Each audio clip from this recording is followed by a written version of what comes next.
പിതാവും പുത്രനും പരിശുദ്ധാത്മാവുമായ ത്രിയേക ദൈവത്തിന്റെ തിരുനാമത്തിന് എന്നേക്കും മഹത്വമുണ്ടായിരിക്കട്ടെ.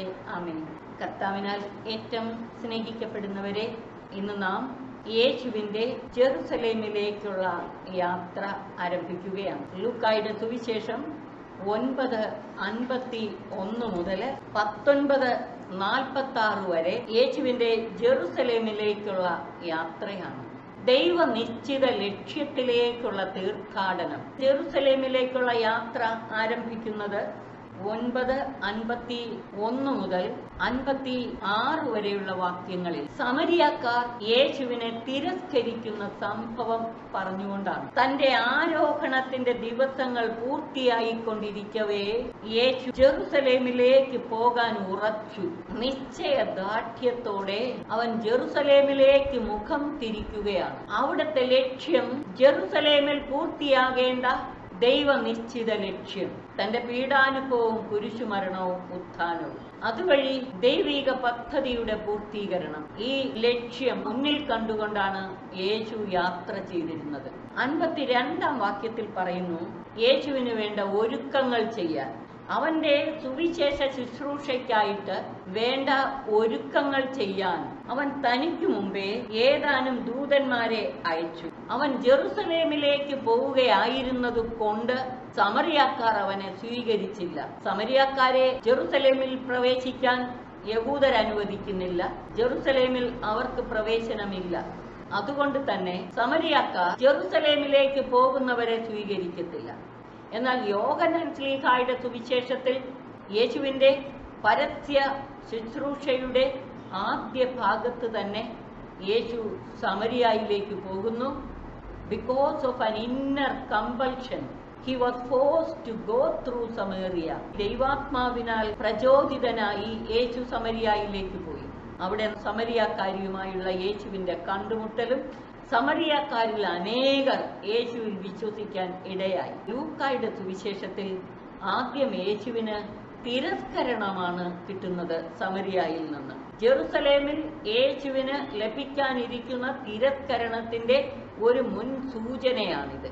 എന്നാൽ യേശുവിന്റെ ശിഷ്യന്മാർ സമരിയായിൽ ഫലപ്രദമായി വിജയപ്രദമാം വിധം തന്നെ സുവിശേഷ ശുശ്രൂഷ നിർവഹിച്ചതായി അപ്പോസ്തല പ്രവർത്തനം 8-ാം അധ്യായത്തിൽ പറയുന്നുണ്ട്. സമരിയാക്കാരുടെ ഗ്രാമത്തിൽ പ്രവേശിക്കാൻ അതുവഴി പോകാൻ അനുവദിക്കാത്തതുകൊണ്ടും യേശുവിനെ സ്വീകരിക്കാത്തതുകൊണ്ടും ശിഷ്യന്മാരായ യാക്കോബും യോഹന്നാനും പറഞ്ഞു, കർത്താവേ, സ്വർഗത്തിൽ നിന്ന് അഗ്നി ഇറക്കി അവരെ അങ്ങ് നശിപ്പിച്ചു കളയട്ടെ. ഇത് 2 രാജാക്കന്മാരുടെ പുസ്തകം 1-ാം അധ്യായം 10 മുതൽ 13 വരെയുള്ള വാക്യങ്ങളിൽ നമ്മൾ വായിക്കുന്നു. ഏലിയ സ്വർഗത്തിൽ നിന്ന് അഗ്നി ഇറക്കി നശിപ്പിച്ചതുപോലെ സ്വർഗത്തിൽ നിന്ന് അഗ്നി ഇറങ്ങി വന്ന് ഇവരെ നശിപ്പിക്കട്ടെ എന്ന് പറയട്ടെ എന്ന് ചില കയ്യെഴുത്ത് പ്രതികളിൽ കാണുന്നു. ഏലിയ ചെയ്തതുപോലെ എന്ന് തന്നെ ചില കയ്യെഴുത്ത് പ്രതികളിൽ പറഞ്ഞിട്ടുണ്ട്. പക്ഷെ ഇവിടെ സുവിശേഷത്തിൽ അത് പറഞ്ഞിട്ടില്ല. സ്വർഗത്തിൽ നിന്ന് അഗ്നി ഇറങ്ങി വന്ന് ഇവരെ എല്ലാവരെയും നശിപ്പിച്ചു കളയട്ടെ എന്ന് ഞങ്ങൾ പറയട്ടോ എന്നാണ് ചോദിക്കുന്നത്. കർത്താവിന്റെ മറുപടി ശ്രദ്ധിക്കുക. അവൻ തിരിഞ്ഞ് അവരെ ശാസിച്ചു. തിരിഞ്ഞ് ശാസിച്ചു എന്ന് പറഞ്ഞാൽ അർത്ഥം ജെറുസലേമിലേക്കുള്ള യാത്രയിൽ യേശു അവരുടെ മുൻപേ പോവുകയായിരുന്നു. അതുകൊണ്ടാണ് ഇവര് ചോദിച്ചപ്പോൾ യേശു തിരിഞ്ഞ് അവരെ നോക്കിക്കൊണ്ട് പറഞ്ഞത് ശാസിച്ചു. എന്താണ് ശാസിച്ചത്? കർത്താവ് എന്തു പറഞ്ഞു എന്നിവിടെ പറഞ്ഞിട്ടില്ല. സമരിയായിൽ പ്രവേശിക്കാൻ അനുവദിക്കാത്തത് കൊണ്ട് അവർ മറ്റൊരു ഗ്രാമത്തിൽ സുവിശേഷം അറിയിക്കുവാനായിട്ട് പോയി. 57 മുതൽ 62 വരെയുള്ള വാക്യങ്ങളിൽ ശിഷ്യത്വം ആവശ്യപ്പെടുന്ന ത്യാഗങ്ങളെ കുറിച്ച് പറയുകയാണ്. 57 മുതൽ 62 വരെയുള്ള ഭാഗങ്ങളിൽ ലൂക്ക ശിഷ്യത്വം ത്യാഗം ആവശ്യപ്പെടുന്നു എന്ന് പറയാൻ വേണ്ടി 3 മാതൃകകൾ എടുത്തു കാട്ടിയിട്ടുണ്ട്. അതിൽ ആദ്യത്തേതും അവസാനത്തേതും യേശുവിനെ അനുഗമിക്കാൻ നേരിട്ട് വന്നവർ. രണ്ടാമത് പറഞ്ഞേക്കുന്നത് യേശു വിളിച്ചവൻ. ആദ്യത്തെ ആൾ 57 മുതലുള്ള വാക്യങ്ങൾ. അവർ പോകും വഴി നീ എവിടെ പോയാലും ഞാൻ നിന്നെ അനുഗമിക്കുമെന്ന് പറഞ്ഞുകൊണ്ട് ഒരുവൻ യേശുവിന്റെ പിന്നാലെ ചെന്നു. അപ്പോൾ യേശു പറഞ്ഞ മറുപടി, കുറുനരികൾക്ക് മാളങ്ങളും ആകാശത്തിലെ പക്ഷികൾക്ക് കൂടുകളുമുണ്ട്, മനുഷ്യപുത്രന് തല ചായ്ക്കാൻ ഇടമില്ല. യാതൊരു സുരക്ഷിതത്വവും സംരക്ഷണവും ലഭിക്കാത്ത ക്ലേശപൂർണമായ ഒരു മാർഗമാണ് ഈ മനുഷ്യപുത്രന്റെ വഴി. പാമ്പുകൾക്കും കുറുനരികൾക്കും മാളങ്ങളുണ്ട്, ആകാശ പറവകൾക്ക് കൂടുകളുമുണ്ട്, പക്ഷെ മനുഷ്യപുത്രന് തല ചായ്ക്കാൻ ഇടമില്ല. ശരിയാ, സർവ ലോകത്തിന്റെയും നാഥൻ തല ചായ്ക്കാൻ ഇടമില്ലാതെ ആകാശത്തിനും ഭൂമിക്കും മധ്യേ തൂങ്ങിക്കിടന്നായിരുന്നു തന്റെ പ്രാണൻ വെടിഞ്ഞത്. അത് യേശു മുൻകൂട്ടി അറിയിക്കുകയാണ്. രണ്ടാമതായിട്ട് യേശു വഴിയിൽ കണ്ട ഒരുവനോട് പറഞ്ഞു, എന്നെ അനുഗമിക്കുക. യേശുവിനെ അനുഗമിക്കാൻ വിളിച്ചപ്പോൾ അവൻ പറഞ്ഞു, കർത്താവേ, ഞാൻ വരാം, പക്ഷെ ഞാൻ ആദ്യം പോയി എൻ്റെ പിതാവിനെ സംസ്കരിക്കാൻ അനുവദിച്ചാലും. യേശു പറഞ്ഞു, മരിച്ചവർ തങ്ങളുടെ മരിച്ചവരെ സംസ്കരിക്കട്ടെ, നീ പോയി ദൈവരാജ്യം പ്രസംഗിക്കുക. മരിച്ച പിതാവിനെ സംസ്കരിക്കുക അനിവാര്യമാണ്. അത് അടിയന്തരമായി ചെയ്യേണ്ട ഒരു കാര്യമാണ്, ഉടനടി നിർവഹിക്കേണ്ട ഒരു കാര്യം. പക്ഷേ കർത്താവ് പറയുകയാണ്, അത് മറ്റുള്ളവർ ചെയ്യട്ടെ, നീ പോയി ദൈവരാജ്യം പ്രസംഗിക്കുക. ഇതിന്റെ അർത്ഥം എന്താണ്? മരിച്ച പിതാവിനെ സംസ്കരിക്കുക അനിവാര്യമാണ്, അത് മാറ്റിവെക്കാവുന്നതല്ല. എന്നാൽ അതിനേക്കാൾ നിർണായകവും പരമപ്രധാനവുമായ കാര്യമാണ് ദൈവരാജ്യത്തിന്റെ സുവിശേഷം പ്രസംഗിക്കുക എന്നത്. അതുകൊണ്ടാണ് യേശു അങ്ങനെ പറഞ്ഞത്. മരിച്ച പിതാവിനെ സംസ്കരിക്കുന്നതിനേക്കാൾ എമർജൻസി ദൈവരാജ്യത്തിന്റെ സുവിശേഷം പ്രഘോഷിക്കുകയാണെന്ന്. അടുത്ത മൂന്നാമതൊരുവൻ വന്ന് കർത്താവിനോട് അങ്ങോട്ട് പറഞ്ഞു, ഞാൻ നിന്നെ അനുഗമിക്കാം, പക്ഷെ ആദ്യം പോയി എൻ്റെ വീട്ടുകാരോട് വിട വാങ്ങാൻ ഒന്ന് അനുവദിക്കണം. ന്യായമായ ഒരു കാര്യമല്ലേ? അപ്പോൾ യേശു പറഞ്ഞു, കലപ്പയ്ക്ക് കൈവച്ചിട്ട് പിന്തിരിഞ്ഞു നോക്കുന്ന ഒരുവനും സ്വർഗരാജ്യത്തിന് യോഗ്യനല്ല, സ്വർഗരാജ്യത്തിന്റെ ശുശ്രൂഷയ്ക്ക് യോഗ്യനല്ല. കലപ്പയ്ക്ക് കൈവച്ചിട്ട് പിന്തിരിഞ്ഞു നോക്കരുത്. ദൈവരാജ്യത്തിന്റെ ശുശ്രൂഷയ്ക്കായി നിന്നെ വിളിച്ചാൽ പിന്നെ നീ പിന്നോട്ട് തിരിഞ്ഞു നോക്കരുത്. വീടും വീട്ടുകാരുമൊന്നുമല്ല പ്രധാനം. എല്ലാം ഉപേക്ഷിച്ച് കർത്താവിന്റെ വിളി കേട്ട് ഇറങ്ങിത്തിരിച്ചവർ പിന്തിരിഞ്ഞു നോക്കാൻ ഇടവരരുത്. പിന്നെ അപ്പോൾ ശിഷ്യത്വം ആവശ്യപ്പെടുന്ന 3 വിധത്തിലുള്ള ത്യാഗങ്ങളാണ് ഈ 3 ഉദാഹരണങ്ങളിലൂടെ പറഞ്ഞത്.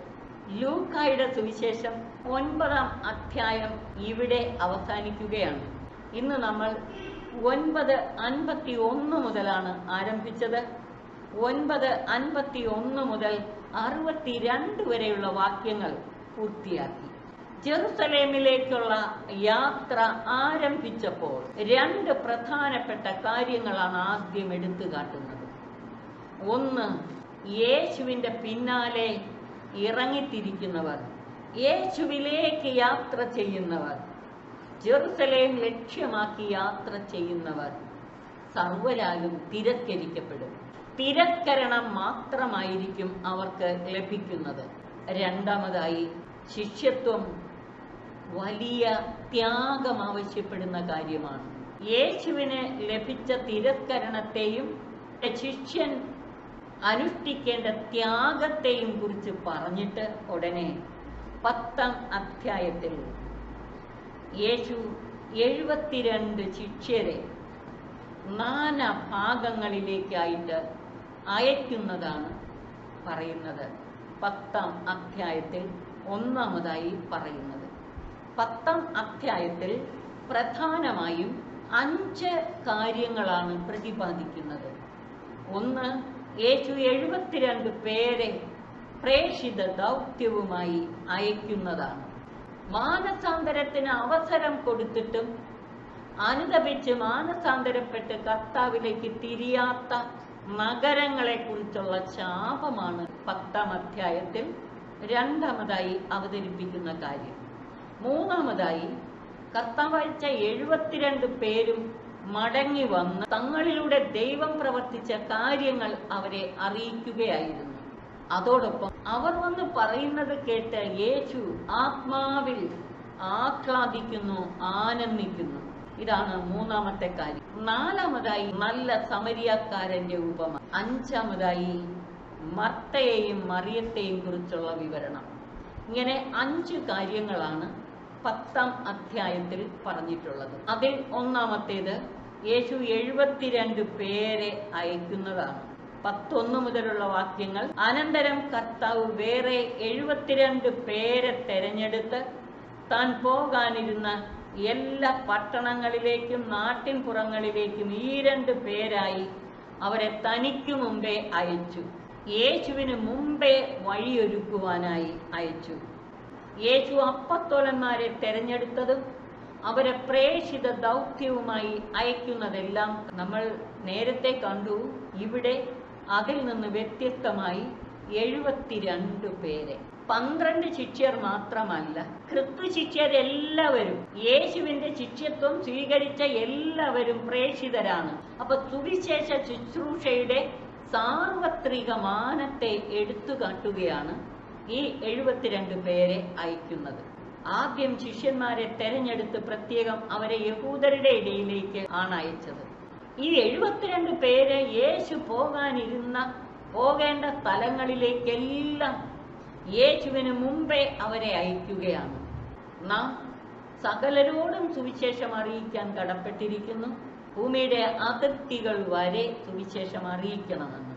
മാത്രമല്ല, നാം എല്ലാവരും സുവിശേഷം അറിയിക്കാൻ കടപ്പെട്ടിരിക്കുന്നു. ലൂക്ക മാത്രമേ പറഞ്ഞിട്ടുള്ളൂ 72 പേരെ അയക്കുന്ന വിവരം. തുടർന്ന് യേശു അവർക്ക് നൽകുന്ന പ്രബോധനങ്ങൾ ശ്രദ്ധിക്കുക. അവൻ ഈ 2 പേരായി തനിക്ക് മുമ്പേ അയച്ചു. അവൻ അവരോട് പറഞ്ഞു, കൊയ്ത്ത് വളരെ, വേലക്കാരോ ചുരുക്കം.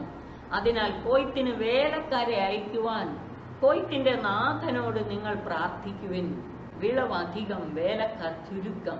അതുകൊണ്ട് കൊയ്ത്തിന്റെ നാഥനോട് നിങ്ങൾ പ്രാർത്ഥിക്കുക. എന്നിട്ട് യേശു അവരോട് പറഞ്ഞു, ചെന്നായ്ക്കളുടെ ഇടയിലേക്ക് കുഞ്ഞാടുകളെ എന്ന പോലെ ഞാൻ നിങ്ങളെ അയക്കുന്നു. എന്താണ് അതിന്റെ അർത്ഥം? ചെന്നായ്ക്കളുടെ ഇടയിലേക്ക് കുഞ്ഞാടുകളെ എന്ന പോലെ ഞാൻ നിങ്ങളെ അയക്കുന്നു എന്ന് പറഞ്ഞാൽ, ചെന്നായ്ക്കളുടെ മുന്നിൽ കുഞ്ഞാടുകള് പവർലെസ് ആണ്. അവർക്ക് റെസിസ്റ്റ് ചെയ്യാൻ പറ്റില്ല. ചെന്നായ്ക്കളെ ചെറുത്ത് നിൽക്കാൻ കുഞ്ഞാടുകൾക്ക് കഴിയുമോ? വലിയ ക്ലേശങ്ങളുടെയും പീഡനങ്ങളുടെയും മധ്യത്തിലേക്കാണ് ക്രിസ്തു ശിഷ്യര് എടുത്തെറിയപ്പെടാൻ പോകുന്നത് എന്നർത്ഥം. ക്രിസ്തു ശിഷ്യര് ഈ ക്ലേശപൂർണമായ ഒരു ജീവിത പാതയിലൂടെയാണ് കടന്നു പോകേണ്ടി വരുന്നത് എന്നാണ് അതിൻ്റെ അർത്ഥം. പിന്നെ മറ്റൊന്ന്, പോകാൻ മുൻകരുതലുകൾ ഒന്നും വേണ്ട. അതാണ്, മടിശീലയോ സഞ്ചിയോ ചെരുപ്പോ ഒന്നും എടുക്കരുത്. വഴിയിൽ വെച്ച് ആരെയും അഭിവാദനം ചെയ്യരുത്. നിങ്ങൾ ഏത് വീട്ടിൽ പ്രവേശിക്കുന്നോ ആ വീടിന് ആദ്യം സമാധാനം ആശംസിക്കണം. അത് മാത്രം പോരാ, ദൈവരാജ്യം നിങ്ങളെ സമീപിച്ചിരിക്കുന്നു എന്ന് അറിയിക്കുകയും ചെയ്യണം. നിങ്ങൾ ഏതെങ്കിലും ഭവനത്തിൽ പ്രവേശിച്ചാൽ അവർ നിങ്ങളെ സ്വീകരിക്കാതിരുന്നാൽ തെരുവിൽ ഇറങ്ങി നിന്നുകൊണ്ട് പറയണം, നിങ്ങളുടെ നഗരത്തിൽ നിന്ന് ഞങ്ങളുടെ കാലുകളിൽ പറ്റിയിട്ടുള്ള പൊടി പോലും നിങ്ങൾക്കെതിരായി ഞങ്ങൾ തട്ടിക്കളയുന്നു. തുടർന്ന് 10-ാം അധ്യായം 10 മുതൽ 13 വരെയുള്ള വാക്യങ്ങളിലാണ് പ്രേക്ഷിതർ അനുഭവിക്കാൻ പോകുന്ന ക്ലേശങ്ങളെ കുറിച്ചും അതുകൊണ്ട് അവർ ദൈവാശ്രയത്തോടെ മാത്രം പുറപ്പെടുക, ആ ഭവനത്തിൽ പ്രവേശിക്കുമ്പോൾ രക്ഷയുടെ സമാധാനം, യേശുവിലൂടെ നൽകപ്പെട്ട രക്ഷയുടെ സമാധാനം ആശംസിച്ചുകൊണ്ട് വേണം അവിടെ പ്രവേശിക്കാൻ. ഏത് വീട്ടിൽ പ്രവേശിച്ചാലും ഈ വീടിന് സമാധാനമെന്ന് ആദ്യമേ ആശംസിക്കണം. സമാധാനത്തിന്റെ പുത്രൻ അവിടെ ഉണ്ടെങ്കിൽ നിങ്ങളുടെ സമാധാനം അവനിൽ കുടികൊള്ളും. തുടർന്ന് 10-ാം അധ്യായം 11 മുതലുള്ള വാക്യങ്ങളിൽ ഒരു പ്രധാനപ്പെട്ട കാര്യം പറയുന്നു. നിങ്ങൾ ഏത് നഗരത്തിൽ പ്രവേശിച്ചാലും അവർ സ്വീകരിച്ചില്ലെങ്കിൽ അവിടെ നിന്ന് പോരുമ്പോൾ കാലിലെ പൊടി പോലും നിങ്ങൾ തട്ടിക്കളയണം. ദൈവരാജ്യം സമീപിച്ചു എന്ന് പ്രസംഗിച്ചുകൊണ്ട് വേണം കടന്നു പോകാൻ. ദൈവരാജ്യം പ്രസംഗിച്ചുകൊണ്ട് പോകുന്നവർക്ക് ആ ദിവസം സമാശ്വാസം ലഭിക്കും. ഏത് ദിവസം? കർത്താവ് ന്യായവിധിക്കായി വരുമ്പോൾ. കർത്താവ് പറയാണ്, ആ ന്യായവിധിയുടെ ദിവസം സോദോമിന്റെ സ്ഥിതി ഈ നഗരത്തിൻ്റെതിനേക്കാൾ സഹനീയമായിരിക്കും. കൊറാസിൻ നിനക്ക് ദുരിതം, ബെത്സൈദ നിനക്ക് ദുരിതം. നിങ്ങളിൽ നടന്ന അത്ഭുതങ്ങൾ ടയറിലും സീദോനിലും നടന്നിരുന്നെങ്കിൽ അവിടുത്തെ ജനങ്ങൾ ചാക്കൊടുത്ത് ചാരം പൂശി പണ്ടേ തന്നെ പശ്ചാത്തപിക്കുമായിരുന്നു. യഹൂദർ പശ്ചാത്തപിക്കാൻ തയ്യാറാകുന്നില്ല. അതുപോലെ യേശുവിനെ സ്വീകരിക്കാതിരിക്കുന്നവർക്ക് വരാനിരിക്കുന്ന ഭവിഷ്യത്ത് വളരെ വലുതായിരിക്കും. 10-ാം അധ്യായം 12-ാം വാക്യത്തിൽ യേശു പറയുന്നു, ഞാൻ നിങ്ങളോട് പറയുന്നു, ആ ദിവസം സോദോമിന്റെ സ്ഥിതി ഈ നഗരത്തിൻ്റെതിനേക്കാൾ സഹനീയമായിരിക്കും. സോദോം ഗൊമോറ പ്രദേശങ്ങൾ അഗ്നിയും ഗന്ധകവും ഭക്ഷിച്ച് ആ പ്രദേശം മുഴുവൻ നശിപ്പിച്ചു. സോദോംകാര് ദൈവനിഷിദ്ധമായ പ്രവൃത്തികൾ ചെയ്തെങ്കിലും ദൈവത്തെ നേരിട്ടറിഞ്ഞോ? ഇല്ല. ഇവർ ദൈവത്തെ നേരിട്ട് കണ്ടു. നേരിട്ട് കണ്ടതുകൊണ്ട് എക്സ്ക്യൂസ് ഇല്ല. കർത്താവിന്റെ പ്രേക്ഷിതർ നൽകുന്ന സന്ദേശം സ്വീകരിക്കാതിരിക്കുന്നവരുടെ മേൽ വരാനിരിക്കുന്ന ശിക്ഷാവിധി അസഹനീയമാണ്. സോദോമിന്റെ സ്ഥിതി അതിനേക്കാൾ സഹനീയമാണ് എന്നാണ് യേശു പറയുന്നത്. അത്ര വലിയ ശിക്ഷാവിധിയാണ് സുവിശേഷ സന്ദേശം, ദൈവരാജ്യത്തിന്റെ സുവിശേഷം തിരസ്കരിക്കുന്നവരുടെ മേൽ വരാനിരിക്കുന്നതെന്ന് കർത്താവ് മുന്നറിയിപ്പ് കൊടുക്കുകയാണ്. ഈ മുന്നറിയിപ്പ് കൊടുത്തതിന് ശേഷം മാനസാന്തരപ്പെടാൻ അവസരം നൽകിയിട്ടും മാനസാന്തരത്തിന്റെ ഫലം പുറപ്പെടുവിക്കാത്ത കർത്താവ് ഏറ്റവുമധികം പ്രവർത്തിച്ച 2 നഗരങ്ങളുടെ സ്ഥിതിയെക്കുറിച്ചാണ് അടുത്തു പറയുന്നത്. 10-13 മുതലുള്ള വാക്യങ്ങൾ. കൊറാസിൻ നിനക്ക് ദുരിതം, ബെത്സയിദ നിനക്ക് ദുരിതം. നിങ്ങളിൽ നടന്ന അത്ഭുതങ്ങൾ ടയറിലും സീദോനിലും നടന്നിരുന്നെങ്കിൽ അവിടുത്തെ ജനങ്ങൾ ചാക്കൊടുത്ത് ചാരം പൂശി പണ്ടേ പശ്ചാത്തപിക്കുമായിരുന്നു. ആകയാൽ വിധി ദിനത്തിൽ ടയറിന്റെയും സീദോന്റെയും സ്ഥിതി നിങ്ങളുടേതിനേക്കാൾ സഹനീയമായിരിക്കും. കഫർനാമേ, നീ ആകാശത്തോളം ഉയർത്തപ്പെട്ടിരിക്കുന്നുവെന്നോ, നീ പാതാളത്തോളം താഴ്ത്തപ്പെടും. നിങ്ങളുടെ വാക്ക് കേൾക്കുന്നവൻ എൻ്റെ വാക്ക് കേൾക്കുന്നു, നിങ്ങളെ നിരസിക്കുന്നവൻ എന്നെ നിരസിക്കുന്നു, എന്നെ നിരസിക്കുന്നവനോ എന്നെ അയച്ചവനെ നിരസിക്കുന്നു. കൊറാസിൻ നിനക്ക് ദുരിതം, ബെത്സയിദ നിനക്ക് ദുരിതം. ഈ 2 പട്ടണങ്ങളും കർത്താവ് വളരെയേറെ പ്രവർത്തിച്ച സ്ഥലം. അതുപോലെ തന്നെ 15-ാം വാക്യത്തിൽ കഫർനാമിനെ കുറിച്ച് പറയുന്നു. കർത്താവിന്റെ ശുശ്രൂഷകൾ ഏറ്റവുമധികം ഏറ്റുവാങ്ങിയ സ്ഥലങ്ങൾ. കഫർനാം വളരെയേറെ ഉയർത്തപ്പെട്ടു. അതാണ് കർത്താവ് പറയുന്നത്, കഫർനാമേ, നീ ആകാശത്തോളം ഉയർത്തപ്പെട്ടിരിക്കുന്നുവെന്നോ, നീ പാതാളത്തോളം താഴ്ത്തപ്പെടും. എന്തുകൊണ്ട്? മാനസാന്തരപ്പെടാൻ അവസരം നൽകിയിട്ട് അത് സ്വീകരിക്കാത്തത് കൊണ്ട്, തിരസ്കരിച്ചതുകൊണ്ട്. ദൈവരാജ്യത്തിന്റെ സുവിശേഷ സന്ദേശം സ്വീകരിച്ച് അനുദപിച്ച് സുവിശേഷത്തിൽ വിശ്വസിച്ച് ജീവിത പരിവർത്തനത്തിലേക്ക് കടന്നു വരണം. ദൈവരാജ്യത്തിന്റെ അംഗങ്ങളാകണം.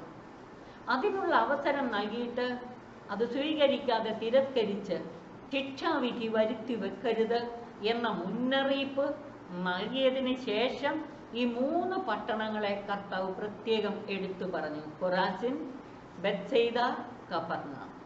ഈ പ്രദേശങ്ങളിൽ നടന്ന അത്ഭുതങ്ങൾ ടയറിലും സീദോനിലും നടന്നിരുന്നെങ്കിൽ അവർ പണ്ടേ ചാക്കൊടുത്ത് ചാരം പൂശി അനുദപിക്കുമായിരുന്നെന്ന്. കർത്താവ് ഏറ്റവുമധികം പ്രവർത്തിച്ച പട്ടണത്തിലെ ജനങ്ങൾ ശിക്ഷാവിധി ഏൽക്കേണ്ടി വരും, ശിക്ഷയ്ക്ക് അർഹരാകും. അതിൽ നിന്ന് അവർക്ക് ഒഴികഴിവില്ല. കാരണം എന്താണ്? മാനസാന്തരത്തിനുള്ള അവസരങ്ങൾ നൽകിയിട്ട് അത് സ്വീകരിച്ചില്ല. യേശു ദൈവരാജ്യത്തിന്റെ സുവിശേഷം അറിയിച്ചു. അവിടുന്ന് അപ്പസ്തോലന്മാരെ അയച്ചു, വീണ്ടും 72 പേരെ അയച്ചു. ഈ സുവിശേഷം സ്വീകരിക്കായികയാൽ അവരുടെ മേൽ വരാനിരിക്കുന്ന ശിക്ഷാവിധിയെക്കുറിച്ചാണ് കർത്താവ് വീണ്ടും പറയുന്നത്. കർത്താവ് തന്റെ പ്രേക്ഷിതരോട് പറയാണ്, 16-ാം വാക്യം, നിങ്ങളുടെ വാക്കു കേൾക്കുന്നവൻ എൻ്റെ വാക്കുകൾ, നിങ്ങളെ നിരസിക്കുന്നവൻ എന്നെ നിരസിക്കുന്നു, എന്നെ നിരസിക്കുന്നവനോ എന്നെ അയച്ചവനെ നിരസിക്കുന്നു. സുവിശേഷ ദൗത്യവുമായി പ്രേക്ഷിതരെ അയച്ചതിന് ശേഷം അവരെ തിരസ്കരിച്ചവരെ കുറിച്ചും അവരുടെ മേൽ വരാനിരിക്കുന്ന ശിക്ഷാവിധിയെക്കുറിച്ചും പറഞ്ഞു. നിങ്ങളുടെ വാക്ക് കേൾക്കുന്നവൻ എൻ്റെ വാക്ക് കേൾക്കുന്നു, നിങ്ങളെ നിരസിക്കുന്നവൻ എന്നെ നിരസിക്കുന്നു, എന്നെ നിരസിക്കുന്നവനോ എന്നെ അയച്ചവനെ നിരസിക്കുന്നു. ദൈവരാജ്യത്തിന്റെ സുവിശേഷ സന്ദേശം സ്വീകരിച്ച് അനുദപിച്ച് സുവിശേഷത്തിൽ വിശ്വസിച്ച് ജീവിത പരിവർത്തനത്തിലേക്ക് കടന്നു വരണം. ദൈവരാജ്യത്തിന്റെ അംഗങ്ങളാകണം. അതിനുള്ള അവസരം നൽകിയിട്ട് അത് സ്വീകരിക്കാതെ തിരസ്കരിച്ച് ശിക്ഷാവിധി വരുത്തി വെക്കരുത് എന്ന മുന്നറിയിപ്പ് നൽകിയതിന് ശേഷം 3 പട്ടണങ്ങളെ കർത്താവ് പ്രത്യേകം എടുത്തു പറഞ്ഞു. ഇവ നമുക്ക് നൽകുന്ന ശിഷ്യത്വ പ്രബോധനങ്ങൾ അത് നമ്മുടെ ഹൃദയത്തിൽ സൂക്ഷിക്കാനും ഈ ഒരു പാതയിൽ മുന്നേറാൻ ദൈവ ചൈതന്യം കൊണ്ട് നമ്മളെ നിറയ്ക്കാൻ പരമപിതാവായ ദൈവത്തോട് നമുക്ക് അപേക്ഷിക്കാം. കർത്താവ് നമ്മെ സഹായിക്കട്ടെ. പിതാവിനും പുത്രനും പരിശുദ്ധാത്മാവിനും സ്തുതി, ആദ്യം മുതൽ എന്നേക്കും ആമേൻ.